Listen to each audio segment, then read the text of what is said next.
I'm taking you to meet those who are constantly reinventing this art of travel. And I get the feeling we're not going to be short of surprises. L'Orient Express, c'est quelque chose d'extraordinaire. C'est nos bureaux à nous. C'est vraiment un lieu pour faire la fête. Aujourd'hui, on parle de full art life. Okay, let's go, Seamus.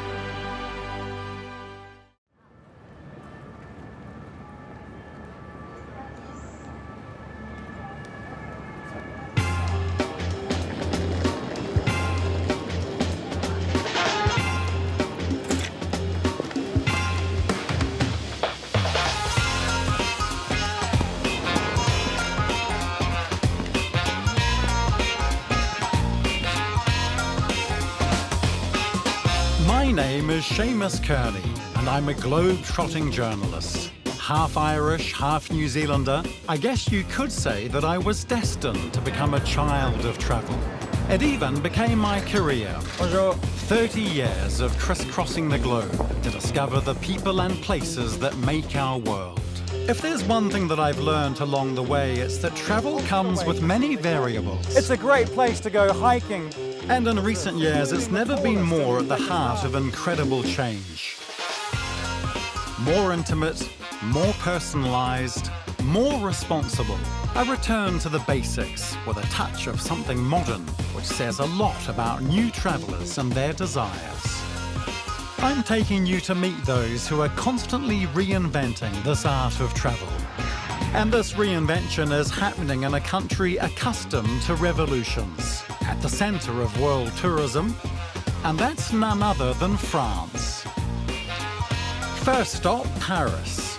And let's face it, dear Seamus, the scenery could be a whole lot worse at the start of our quest.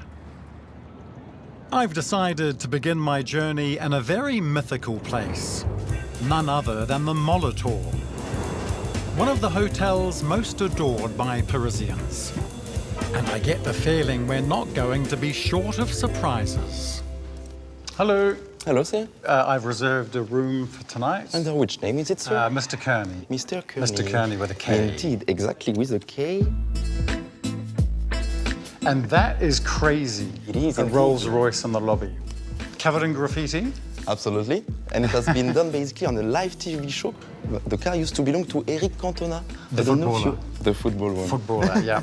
Oh, wow. It does represent the second life of Molitor, when Molitor has been totally abandoned, and it was a repair of graffers. They were coming to do a rave party in the empty pools in the past year. Okay. And is it possible to drive it, It will not sometime be during my stay? No. No?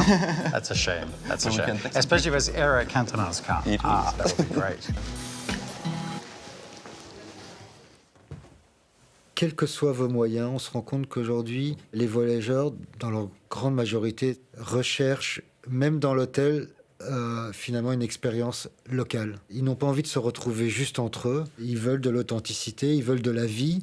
Et la vie, elle vient justement par la porosité entre l'hôtel et son quartier, qu'on souhaite différente si on est à Barcelone, à Berlin ou à Paris. A Rolls Royce in the lobby. Now there's a good start. Even for an Anglophone like me. But I wonder what's in store when it comes to the room. Ah, there we are. Wow, nice. Very nice. Well, I have to say I was hoping for something with a little extra... Unless that's... Ah, yes, a view over the legendary Molitor Pool. Okay, that is something very special indeed. So there it is, the hotel's hidden jewel. A 44-metre pool, heated all year round, surrounded by 124 rooms with a view. Definitely going to check that out. I can't even begin to imagine the incredible history in a place like this. And these people swimming, I wonder who they are. Keen locals, or people passing through like me? Focus, Seamus, focus. Observe and be discreet. Make it look like we're at home, so as not to raise suspicions. Ah, this is the life. Molitor se situe dans le 16e arrondissement à Paris, aux abords de Roland-Garros, du Parc des Princes, donc un peu le triangle d'or du sport de Paris. L'histoire de Molitor a commencé en 1929. L'architecte Lucien Paulet a fait tout le design en style art déco. L'idée, c'était d'avoir un lieu pour les Parisiens. On est au début des vacances et des congés payés, pour qu'ils puissent vraiment être en loisir. Johnny Weissmuller, qui était le premier Tarzan de l'histoire du cinéma, est un nageur émérite. Il a officié comme un maître nageur le jour de l'ouverture. L'hiver, le bassin extérieur se transformait en patinoire. On avait le tout Paris et le tout proche banlieue de Paris qui venaient faire du patin à glace. En 1989, les piscines ont été fermées pour des raisons administratives. Et là, s'est ouvert ce que l'on appelle, nous, au sein même de Molitor, la deuxième vie de Molitor. Une vie du mouvement underground, de l'art graphique, de la musique avec la fameuse Rave Party en 2001 qui a réuni plus de 5000 personnes. Et de grands noms de l'art de rue sont venus représenter et prendre possession des lieux, même si ceux-ci étaient normalement interdits. Je dirais qu'il y a un gros travail de réinvention en fait, de l'hôtellerie à l'intérieur même des immeubles existants, avec la précaution de ne pas détruire cette authenticité qu'on recherche tant. Aujourd'hui, l'hôtellerie s'est transformée. On est passé d'une hôtellerie très standardisée qui rassurait nos clients, mais aujourd'hui, ces clients ont grandi et veulent aussi quelque chose qui soit vraiment atypique, unique. Souvent, quand nous sommes en voyage dit de tourisme ou même d'affaires, on veut voir la réalité de la vie locale. On veut voir que des voisins qui habitent à 50 mètres viennent se mixer et partager leur sens de bien-être. Molitor réunit tous ces moments-là. Incredible. The history of this place is literally embedded in France's pop culture. But what is Molitor now? A pool? A hotel? I really must look into this. See if I can glean some information from the director. But in the meantime, that pool is calling out to me. Make way, ladies and gentlemen. And Johnny Weissmuller, you better watch out.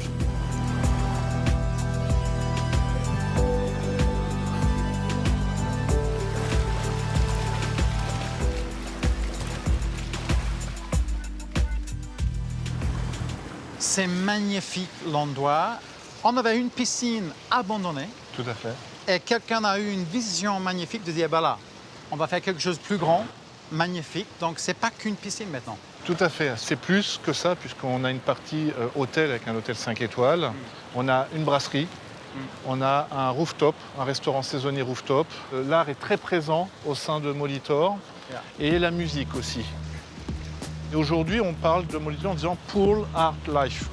Et donc, dans l'art, au sens large, la musique en est un, le street art qui est présent en est un, pour montrer que Molitor n'est pas qu'une piscine. Donc en fait, il y a quelque chose pour tout le monde. Exactement, tout le monde peut s'y retrouver. C'est une bulle d'air de vivre Paris autrement, et c'est ce qui attire aussi. Pour quelqu'un qui habite à Paris, pas besoin de prendre l'avion 2000, 3000, 4000 kilomètres. Non, Molitor est juste à côté. Ici. C'est parfait, c'est parfait.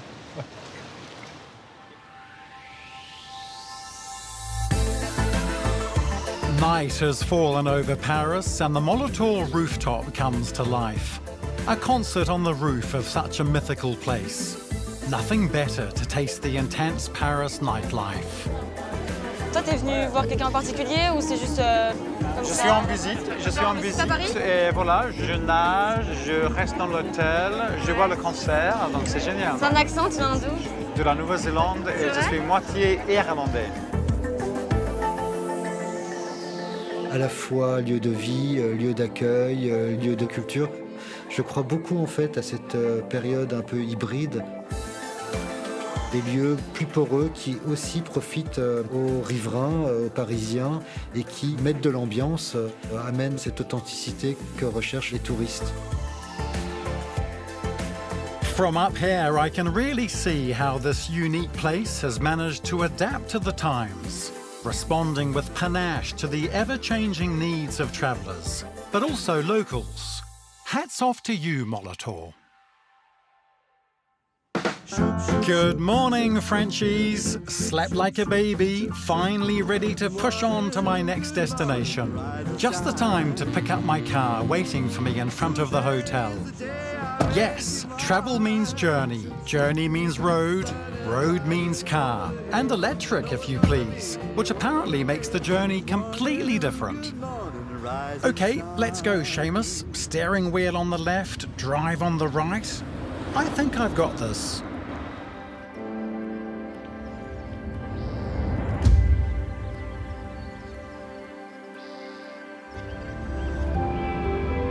It's absolutely incredible to see the colours, the different colours throughout the day, and you've really got to take the time to really enjoy the view, not go too fast. Aujourd'hui, l'art de voyager en voiture, c'est l'art de prendre son temps. La voiture doit s'inscrire dans cette tendance assez forte qu'on appelle le slow travel. Et c'est quelque chose qui a évolué sur le plan sociétal, c'est-à-dire qu'on est passé d'une période où il y avait ce rapport fusionnel de domination à l'objet automobile, où il fallait faire accélérer le pouls du conducteur, voire des passagers, à une période où on a plutôt envie de le faire décroître. Donc cette invention de la voiture électrique, qui est le silence, qui est le confort, qui est une autre expérience de conduite, qui peut aussi être très très fusionnelle, procure d'autres choses complémentaires. Aujourd'hui, l'expérience électrique est beaucoup mieux que la voiture thermique. Le point numéro 1, c'est vraiment cette notion de silence. On est vraiment dans un silence absolu. On est en train de réfléchir d'ailleurs aussi à des captations de son extérieur qu'on pourrait restituer à l'intérieur du véhicule. Aujourd'hui, on a des temps de charge qui diminuent de plus en plus. On a entre 20 et 30 minutes de temps de recharge. Qu'est-ce qu'on peut proposer pendant ce temps de recharge? L'idée, c'est d'arriver à proposer, par exemple, de pacifier complètement les vitres de la voiture et puis se faire une sieste. Puis après, on reprend son voyage ou on regarde un film si on a envie de regarder un film. Ça va faire appel à une forme de planification. C'est-à-dire comment je vais voyager. Je vais réfléchir un peu, je vais peut-être partir la veille, je vais peut-être m'arrêter dans un endroit que j'ai envie de découvrir. Et donc, d'où le rapport au voyage qui va fortement changer. Et finalement, cette réinvention de la voiture, c'est la voiture électrique.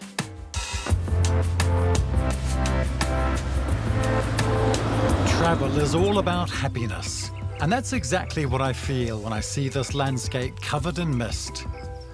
The Loire Valley, its famous vineyards and some 3,000 castles rich in history. Those of French kings, who from the Middle Ages tapped into the riches of this magnificent region. With close to 19 million visitors every year, it's one of the places that foreign travellers love the most. So much to see, so much to experience, and so much better to be organised. And luckily, my dear Seamus, we received a little bit of a helping hand. Aujourd'hui, il y a eu un vrai changement. Donc, la crise sanitaire aussi a énormément joué en notre faveur, très clairement. On ne veut plus du tout de tourisme de masse et être avec tout le monde et avec la foule. Il y a ce côté, effectivement, où l'exclusivité aujourd'hui prend tout son sens. C'est ce qu'on va rechercher. On a plutôt envie de se retrouver, d'être avec ses proches et d'avoir ces moments un peu de grâce, finalement, et un peu magiques, où ça nous met hors du temps. Alors regarde, Seamus, tu vas juste tenir comme ça, ici, comme ceci, face à la nacelle, comme ça.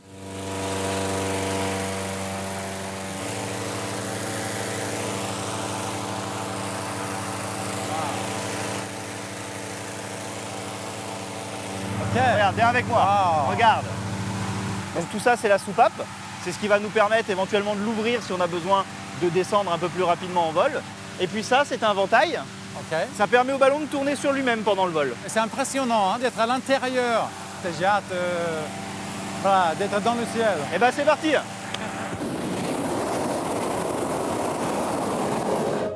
L'air chaud, ça monte. Exactement, l'air chaud va nous faire monter. Quand on aura atteint 80 degrés d'écart, un petit peu plus entre l'intérieur et l'extérieur du ballon, on va décoller.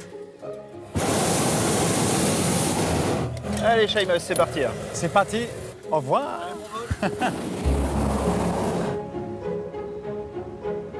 Tu vois, Seamus, on vient de passer les arbres. Et regarde devant toi maintenant. Ça, c'est super. La forêt, le paysage, tout. C'est super, c'est un feeling génial.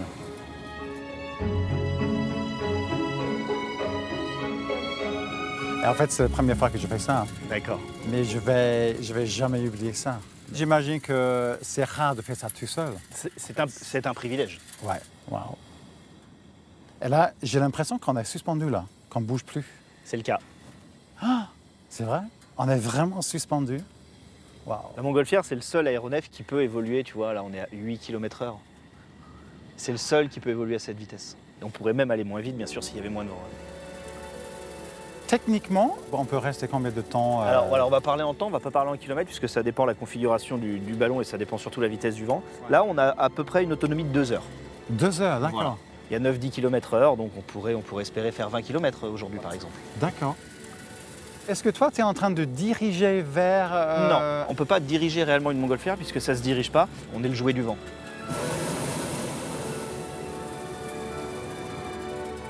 Un petit peu plus loin, c'est déjà Orléans qu'on aperçoit.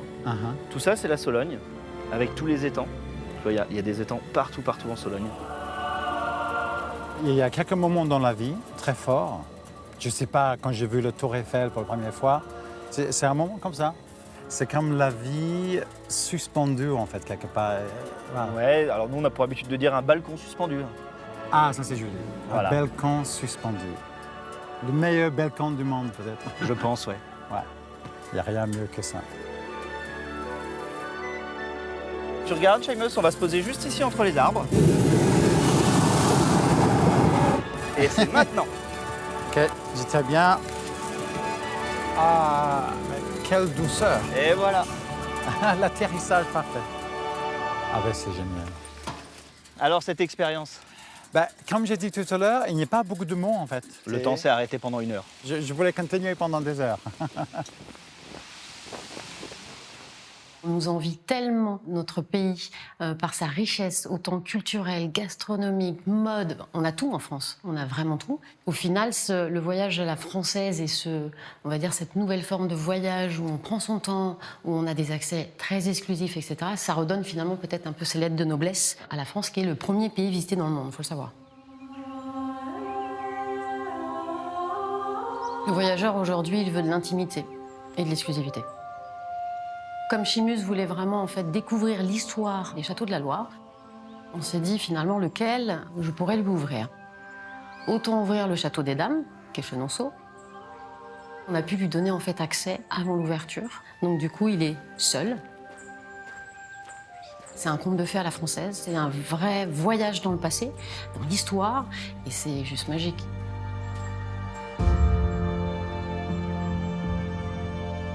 Alors, le château de Chenonceau, c'est le château des Dames, parce qu'il a été construit, embelli, préservé par des femmes.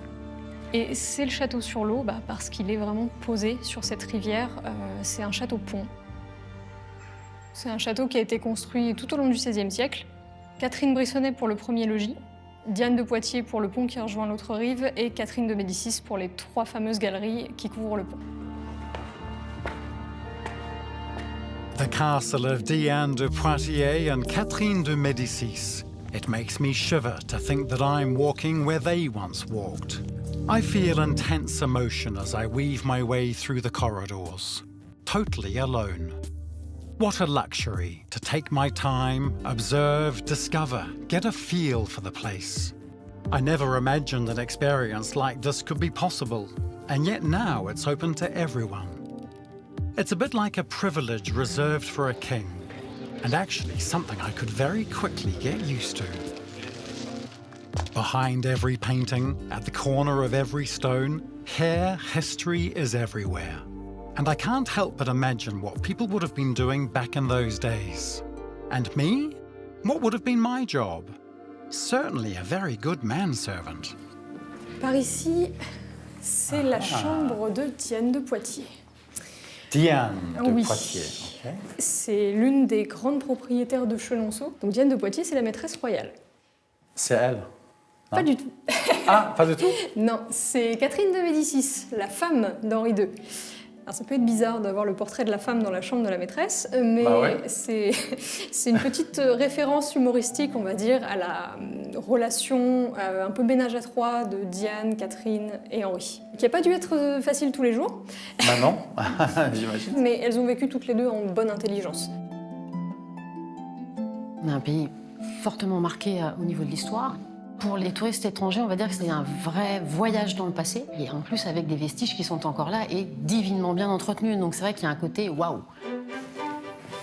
Et ce passage nous mène directement dans la galerie. Ah, comme c'est génial. C'est vraiment un lieu pour faire la fête, tel que l'a voulu Catherine de Médicis. Donc on enjambe la rivière et en même temps on a un super espace pour danser.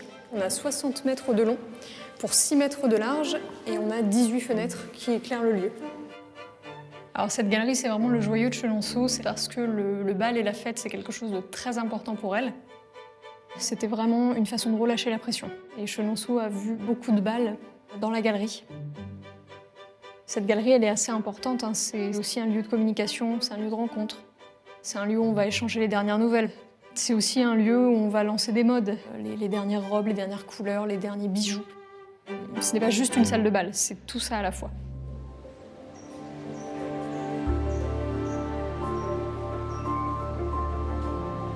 On a l'un des premiers jardins Renaissance française au château, le jardin de Diane, qui porte son nom. Ça, c'est vraiment le goût de Diane de Poitiers, parce que dans ce domaine-là, elle est précurseuse, en plus du raffinement et de la discrétion. The French garden, true craftsmanship and a totally unique style. It's all about perfection, right down to the small detail. So easy to imagine walking through these alleyways, reaching the castle as night falls. And if we listen carefully, we can almost hear the plots being planned and the secret romances being formed. Chenonceau's numerous gardens all have their own character and stories. And actually, the name of one of them sparks my curiosity. Le potager des fleurs. Normally vegetables, but here it's flowers. Alors ça, c'est très joli ici, hein? Ouais, c'est nos bureaux à nous, c'est mon bureau. Ouais, quel bureau! Ouais, on est dans la ferme du XVIe siècle. Et c'est là où il y a notre atelier floral, du coup, où on travaille, où on fait tous les bouquets pour le château de Chenonceau. Un bel endroit pour travailler. Ça, ouais, c'est un endroit magique. Et tout le monde peut venir? Exactement. C'est quoi en fait votre habitude tous les jours? Alors c'est vrai que tous les jours on va faire un petit tour de potager pour aller voir, scruter les variétés, l'évolution. Comme on fait des bouquets tous les jours, c'est vraiment notre terrain de jeu favori. Et ils sont magnifiques les fleurs. Là, ouais, ça c'est une fleur? Des amarantes, ouais. Donc je vais en prendre quelques-unes pour mes bouquets de tout à l'heure. Ah, avec plaisir, super. C'est la grande richesse, justement, parce que quand on achète en fait des fleurs, souvent elles sont formatées, elles sont standards, alors que là on a des espèces de trucs vraiment beaucoup plus gros, non calibrés, et c'est ce qui est chouette justement. Et c'est pas n'importe quelle couleur, n'importe quelle fleur pour chaque salle dans le château, j'imagine? Dans le château, dans le monument, il y a des pièces qui sont vraiment significatives en couleur. J'aime bien prendre l'image de la chambre de Diane de Poitiers qui est très bleue. Et on ne peut pas mettre n'importe quoi comme couleur. Donc on fait souvent des camailleux en fait. Alors dahlia everywhere, blanc, violette, un peu... Ça j'adore aussi. Presque noir, c'est un peu sombre, voilà. Ça fait beaucoup de contraste. Exact, ça donne de la profondeur dans les compositions florales. Donc là, on a fait notre cueillette. Et on a tout ce qu'il faut? Presque, oui. Super. L'art du voyage à la française, c'est la rencontre avec la culture et la rencontre avec ce qui fait l'unicité de la France, ce rapport à la découverte des artisans locaux, ce qui est le luxe à la française ou ce qui est le savoir-faire à la française. Comme c'est joli, toutes ces fleurs. Il faudrait enlever toutes les feuilles vertes, comme ça on va garder juste le côté rose de la fleur. Les savoir-faire, l'artisanat et toutes ces qualités-là qui parfois sont un peu sous-jacentes, moins valorisées, je pense à l'avenir vont devenir des vrais lieux de destination. C'est là où on fait tous les bouquets de fleurs, parce que le Château des Dames est fleuri quotidiennement et dans toutes les pièces. Et donc ça fait 30 ans que cet atelier existe au sein du château. Le drapeau français, oui. C'est quoi? En fait, c'est alors à l'image des chefs cuisiniers, parce que c'est beaucoup mis en valeur, mais il y a aussi des meilleurs ouvriers de France fleuristes. Et donc j'ai été élu meilleur ouvrier de France fleuriste quand j'étais plus jeune. Et quand on a ce titre-là, on a le droit d'arborer le drapeau tricolore sur ses vêtements, en fait.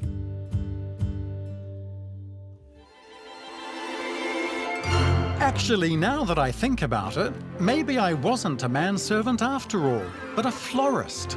And here you are, Your Majesty, your bouquet of flowers. Oh, I feel so good here. I could really settle in very nicely. But the road ahead is long. Oh, very well. My castle life will have to wait, I suppose.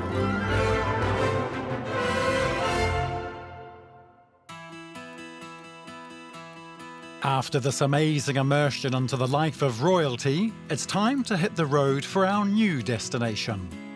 And we can only be intrigued by these grapevines that line the road, that go on and on as far as the eye can see. Here, wine is really like a religion, and I'm certainly planning on learning more to become a disciple. Because let's be honest, wine for an Anglophone like me is a bit like cricket for my French friends. On rentre en fait dans un autre patrimoine, qui est le patrimoine finalement des sens. Ce qui est important dans l'imaginaire du terroir français, c'est finalement ce mix un petit peu de tout, donc l'histoire, la gastronomie, le bien-être, tout ce qui est vin, ça fait quand même, c'est notre histoire, c'est notre patrimoine, et c'est ce qu'on vient aussi rechercher. Et c'est un savoir-faire qui est d'ailleurs mondialement reconnu et qu'on admire à travers le monde.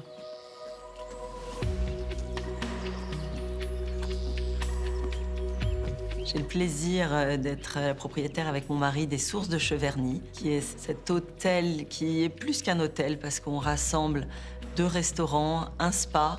C'est un véritable écosystème au cœur du vignoble ligérien. Cet art de vivre à la française, ici, ça se traduit surtout à table. C'est ces moments de partage que le monde entier nous envie, avec des grands vins dans le verre. Donc on est très ancré localement. Et on va même jusqu'à parler de art de vigne, qui est l'art de vivre au cœur des vignes. La France a un avantage immense, c'est qu'elle a énormément de terroirs qui, chacun d'eux, a un imaginaire et des produits associés qui ont fait le tour du monde. On a une clientèle et un tourisme qui est prêt à venir vraiment voir l'origine du produit qu'ils aiment consommer de l'autre côté de la planète. Visiter la France, on ne peut pas visiter la France sans visiter un vignoble. Pour moi, c'est ça la France, non? Vous êtes d'accord? Moi, je suis d'accord. C'est quelque chose que le monde entier nous envie, c'est le terroir. On dit souvent que voilà, c'est vraiment dans la terre, c'est ça qui donne quelque chose de spécial dans le vin. C'est vrai ça ici? Oui, alors le vignoble français, vous savez, il y a toujours une proximité d'un fleuve. Et là, on est très proche de la Loire. Là, on est sur un sol un peu presque sablonneux, argileux, et ça fait des bons blancs. Ce sont des vins blancs. Et ici, dans le Val-de-Loire, ça se prête très bien à ce cépage qui est le Romorantin, qui est un vieux cépage, qui était le cépage favori de la mère de François Ier. Et on raconte que pour lui faire plaisir, c'est lui qui a commencé à planter du Romorantin et à cultiver ses raisins pour en faire du vin. La décision de lancer dans un vignoble, le déclencheur, on peut dire. On voulait aussi renouer avec l'histoire parce que c'était une propriété au départ dans laquelle il y avait des vignes. Les corps de ferme qu'on a transformés aujourd'hui en très jolies chambres, elles étaient utilisées par les paysans. Donc il y avait des vignes, il y a aussi beaucoup de moutons sur les terres autour. Pour nous, c'était important de renouer avec cette tradition de faire du vin ici. Et du coup, ça marche bien.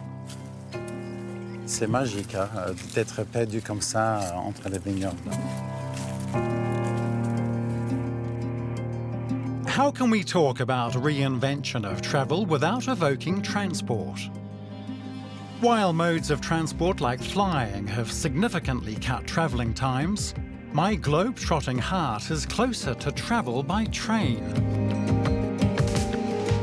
La voiture s'est substituée au train à un moment donné, qui est devenu, en exagérant presque, un peu ringard et collectif, alors que la voiture était individuelle, privatisée, raffinée. Et aujourd'hui, ce qu'on voit, c'est que finalement, le voyage, il est multiple, il se conjugue avec différents modes de voyage ou différents modes de découverte. Le voyage en train où l'on dort tout en voyageant, où on prend son petit déjeuner, faire une petite escapade et revenir dans le train, c'est quelque chose qui a totalement disparu. Même les trains de nuit ont vraiment disparu, alors que je pense que c'est un mode, je dirais, de transport d'avenir qui sollicite, je pense, notre imaginaire et qui devrait devenir plus abordable dans les années qui viennent.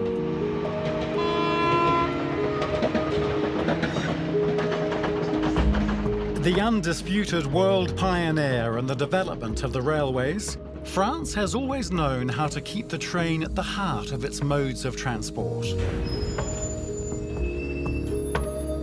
Who's never heard of the legendary Orient Express? Its name is worthy of a great crime novel. Its restaurant wagons, its Art Deco design. Just look at this beauty. A real childhood dream. Bonjour Arthur. Bonjour, bienvenue. Enchanté, Seamus. Enchanté. C'est vraiment un rêve, hein. C'est vraiment un rêve. Enfin, je vois le fameux Orient Express. Voilà. C'est incroyable. Un des Orient Express qui a maintenant plus de 140 ans d'histoire. 140 ans? Ouais. Incroyable.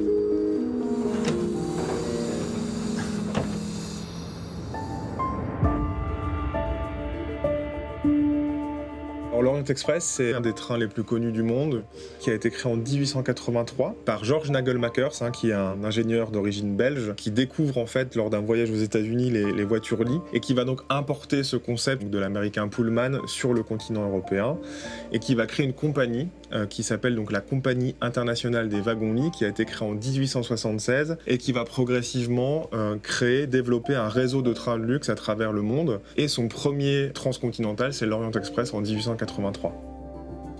Wow, c'est extraordinaire. Vraiment, je sens l'époque, je sens l'histoire ici. Eh ben écoute, là on est dans une voiture qui date des années 20, qui incarne vraiment l'âge d'or du voyage ferroviaire, qui a été décoré par René Proux, un célèbre artisan d'art, qui est vraiment un ambassadeur de l'art déco et qui a décoré l'intégralité de cette voiture. Beaucoup de choses d'origine aussi, de l'époque? Oui, beaucoup de choses d'origine. Les choses ont été restaurées, notamment les lampes, les porte-bagages, tout ce qui est accastillage. Regarde le fauteuil aussi. Oui, exactement, les fauteuils très confortables qui contribuent à cette sensation de confort complètement intemporelle. L'Orient Express n'est finalement pas qu'un train, c'est d'abord un service ferroviaire qui organise les relations entre Orient et Occident.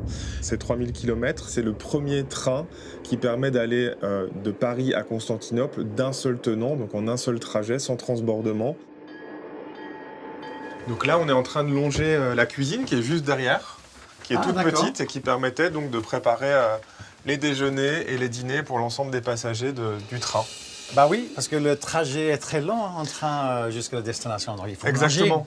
manger. Ben, c'est une des particularités du train, c'est vraiment d'avoir couvert plus de 3000 km et tout ça en étant assez rapide. Et ce qui permet cette rapidité, c'est de pouvoir manger à bord et dormir à bord. Et donc la voiture-restaurant, c'est vraiment un élément essentiel de l'Orient Express avec tout ce qui est servi à bord et aussi le service qui est très important. L'Orient Express connaît son âge d'or dans les années 20. C'est plutôt une ligne sur laquelle vont circuler plusieurs trains. Donc des voitures de l'Orient Express, il en existe un certain nombre tout au long de l'existence de la compagnie. C'est plusieurs milliers de voitures qui ont été produites dans différents ateliers de construction ferroviaire européens. L'aérien et l'automobile vont progressivement faire que le train Orient Express va perdre son caractère de train de luxe. Le dernier trajet direct entre Paris et Istanbul date de 1977. Et ensuite, donc, la compagnie des wagons-lits décide de stopper l'exploitation ferroviaire régulière de cette liaison.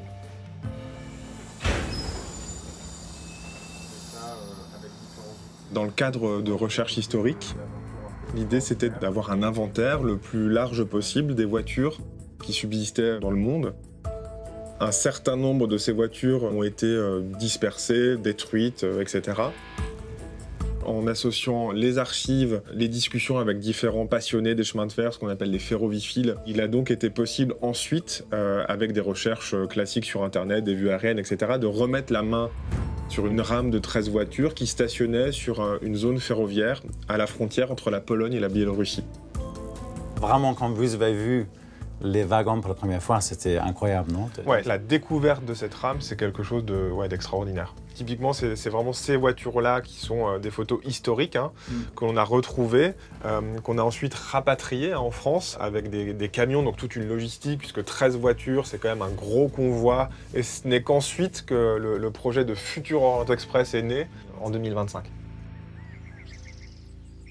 Ces voitures sont en train d'être restaurées et vont être totalement redesignées pour intégrer le projet de Futur Orient Express qui a été conçu par l'architecte Maxime Danjac. Et pour restaurer ces wagons, qu'est-ce qu'on a comme critère? Préserver le passé, l'historique, j'imagine, ça c'était important dans la restauration.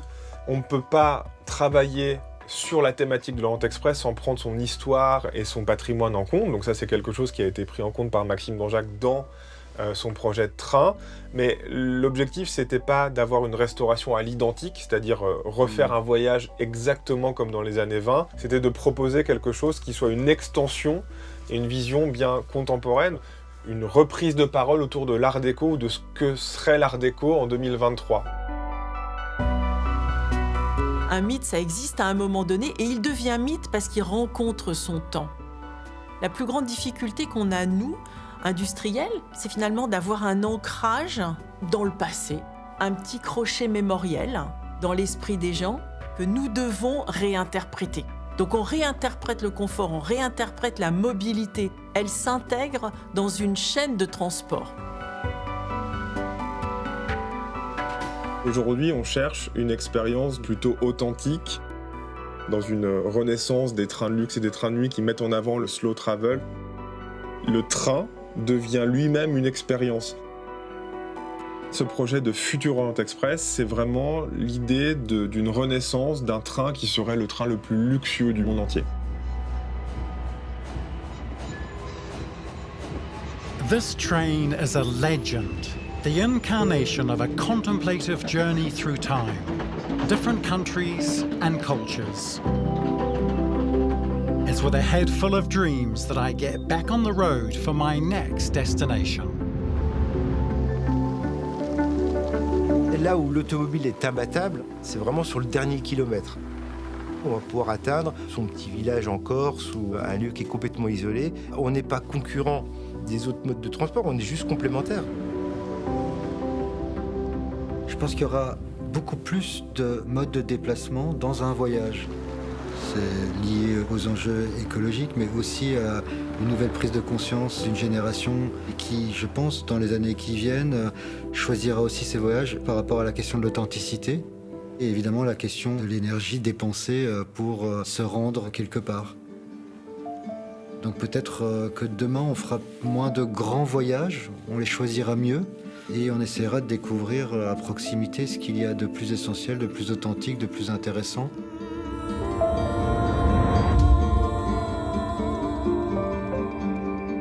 Every year, 2 million foreign travellers visit Corsica, this authentic, unequalled, natural heritage island, which lives up to its nickname, the Island of Beauty. Driving around the island, the sea is always there, kind of guiding you around. The freshness, that beautiful salty sea smell that comes up right up to the top of the mountains as you're driving around. Absolutely wonderful, and it's the contrast, isn't it? It's the contrast. It's really what we haven't seen up until now. Il y a un vrai besoin, un vrai désir de cette génération à venir d'aller rechercher cette authenticité aussi dans la nature, dans la forêt, dans les lacs. Et donc comment on les accueille sans endommager, je dirais, cet esprit sauvage et cette nature finalement qui doit continuer à pouvoir être protégée.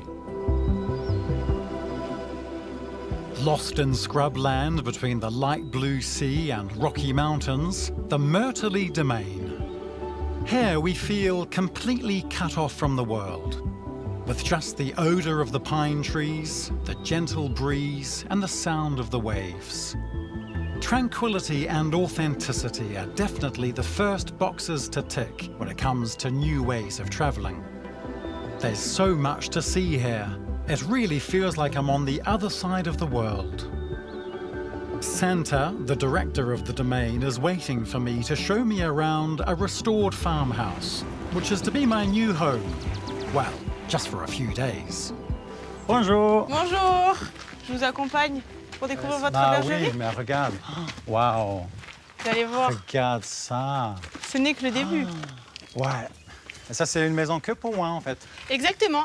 Donc, là, vous êtes du coup à Lich pour quelques jours. Wow. C'est une bâtisse qui date de la fin du XVIIe siècle. On dirait un château. Mais regarde la forme, là. C'est vraiment comme un château. Sur le domaine, vous en avez une vingtaine comme ça. Et donc, ici, il n'y a pas de voisin, par contre. Moi, je suis pas vraiment du tout tout. seul. Il n'y a pas de voisin. Pas du tout. Waouh. Vous avez une belle vue sur la mer. Regarde ça.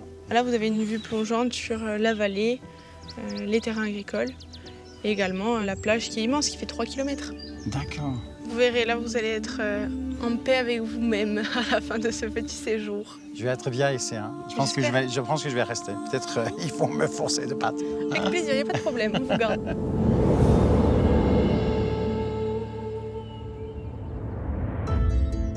Le domaine de Mourtelier est situé dans le sud-ouest de la Corse. C'est un domaine qui fait 2500 hectares, qui est situé entre mer et maquis. C'est un lieu qui vit depuis des millénaires, puisqu'il y a un site mégalithique à proximité. Donc l'homme s'est installé ici il y a 6000 ans maintenant. Donc ça veut dire qu'il y avait déjà quelque chose et que l'homme avait un intérêt à s'y installer. C'est une maison, la nôtre, et on aime bien ouvrir nos portes, la faire découvrir aux gens, accueillir des hôtes. The 20 or so houses, spread across the domain, now welcome visitors from across the globe. They come to unwind, to reconnect with nature, at the heart of a real agricultural domain. Je suis issu d'une famille d'agriculteurs. Ensuite, mon père est devenu hôtelier, donc mon idée, mon envie, et puis notre ADN familial, c'était de produire et de produire bon. Et est né ce concept, que je n'ai pas inventé, bien sûr, d'agritourisme de très grande qualité, ce que Mourtelier est devenu aujourd'hui.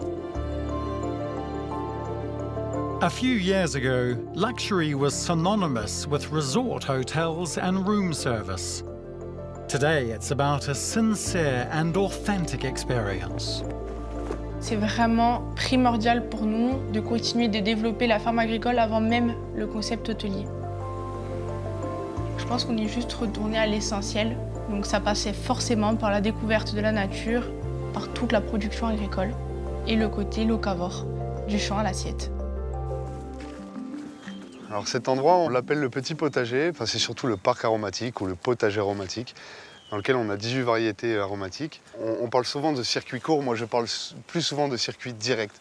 C'est-à-dire que là, autant les cuisines que les clients peuvent directement venir cueillir, derrière le cuisiner et le mettre dans leur assiette. En fait, c'est ça ce que j'adore, c'est le fait que je peux venir chercher ce que je vais manger. Exactement. Ça c'est génial. Exactement. Ici, par exemple, ça c'est quoi? Alors ça, c'est une variété bien particulière qui s'appelle l'Herba Barone. C'est un thym qui est vraiment typique du maquis, l'Herba Barone. Ouais. Un petit peu plus poivré que le thym. C'est des senteurs qu'on reconnaît parfaitement en Corse.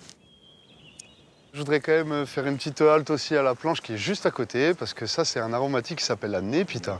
Avec les petites fleurs. Voilà, une plante aromatique du maquis. La menthe, voilà, j'ai reconnu la menthe. Voilà, donc là, on a de la menthe poivrée et de la menthe bergamote. Ah oui, ça sent fort, ouais. Tout de suite, on reconnaît l'odeur, ouais. Senteur très particulière. Ouais.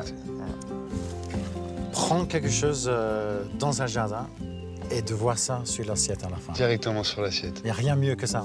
Exactement.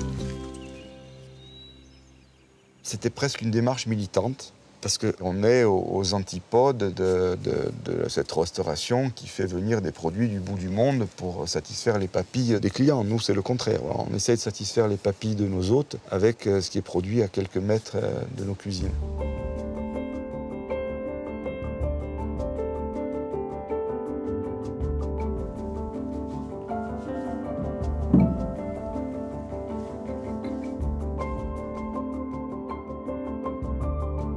Il y a beaucoup de variétés de fromages? Au sein du domaine et nous, dans notre production, on a 5 fromages différents. Les affinés qui sont frottés à l'huile d'olive, les fumés qui passent d'abord en salle fumoir pendant près d'un mois.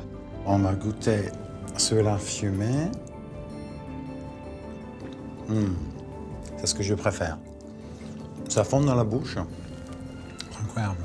Et je vais prendre le maximum, je pense. Le maximum? Ouais, et une maximum. Maximum possible. Très bien. Olive oil, honey, wine, fruit, everything is produced right here as a guarantee of quality. And this is what new travellers have in mind. This interest in shorter trips, more local and more balance. Beaucoup de restaurateurs et beaucoup de chefs ont du coup compris que pour réussir, il ne fallait pas forcément venir à la ville, mais peut-être rester chez soi et accueillir ces voyageurs de demain.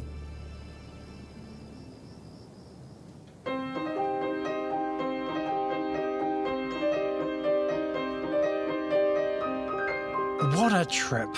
Lots of special encounters and emotion. From the Corsican countryside to the Loire Valley castles, cobblestone streets in Paris to Normandy landscapes, I noticed a deep change in the way we're organising and experiencing travel. With unforgettable moments and exceptional spots, I have the impression this adventure was tailored just for me. At the same time, so authentic, intense, and just so very real. And what if that's exactly what this famous reinvention is? These days, when society is so focused on immediacy, it's nice to revisit our relationship with time and the value of every step we take. Because at the end of the day, we're left with just memories, and mine, without a doubt, will last forever. Thank you, France, and see you again very soon.